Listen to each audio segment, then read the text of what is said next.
Shalom, Assalamualaikum warahmatullahi wabarakatuh. Om Swastiastu, Namo Buddhaya, Salam Kebajikan. Perkenalkan, nama saya Aurelia Laurensa Manumbalung, NIM 2374201004 dari Fakultas Hukum Prodi Ilmu Hukum Universitas Pembangunan Indonesia Manado. Di video ini, saya akan menjelaskan mengenai tindak pidana pencurian dengan keadaan memberatkan. Video ini saya buat untuk memenuhi tugas akhir semester, mata kuliah metode penelitian dan penulisan hukum. Berikut penjelasan saya. Menurut G.P. Hofnagels dalam artikel Rio Armada yang berjudul Tindak Pidana Pencurian dengan Pemberatan, ia mengatakan bahwa upaya dalam menanggulangi kejahatan dapat dicegah dengan melakukan penerapan hukum pidana (criminal law application). Kehadiran hukum pidana di tengah masyarakat dimaksudkan untuk memberikan rasa aman kepada individu maupun kelompok dalam masyarakat dalam melaksanakan aktivitas kesehariannya.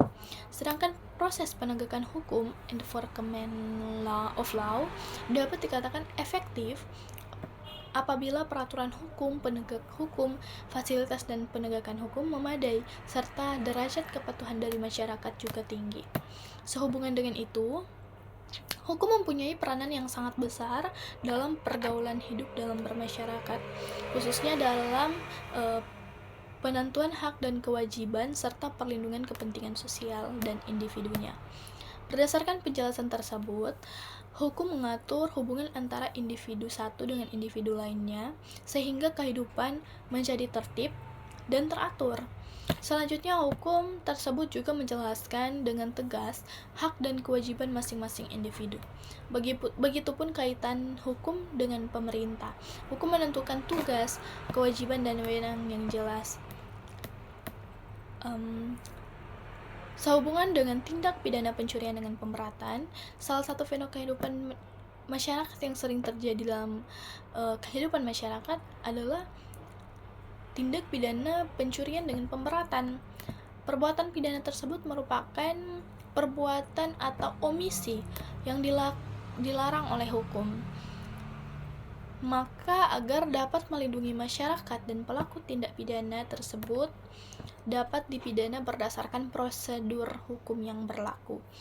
Kasus pencurian dengan pemberatan sering terjadi dalam masyarakat. Salah satu contoh kasus yang pencurian dengan pemberatan yang terjadi di Manado, Sulawesi Utara. Kasus tersebut telah berakhir di Pengadilan Negeri Manado dengan nomor putusan 243/Pidana B/2024 Pengadilan Negeri Manado. Terdakwa dijatuhi hukuman penjara 1 tahun 3 bulan karena melanggar pasal 363 KUHP. Karena dalam pasal 363 KUHP berbunyi, barang siapa mengambil barang sesuatu yang seluruhnya atau sebagian kepunyaan orang lain dengan maksud untuk dimiliki secara melawan hukum, diancam karena pencurian dengan pidana penjara paling lama 5 tahun atau denda paling banyak Rp60.000. Demikian penjelasan saya mengenai tindak pidana pencurian dengan pemberatan. Semoga bermanfaat. Shalom.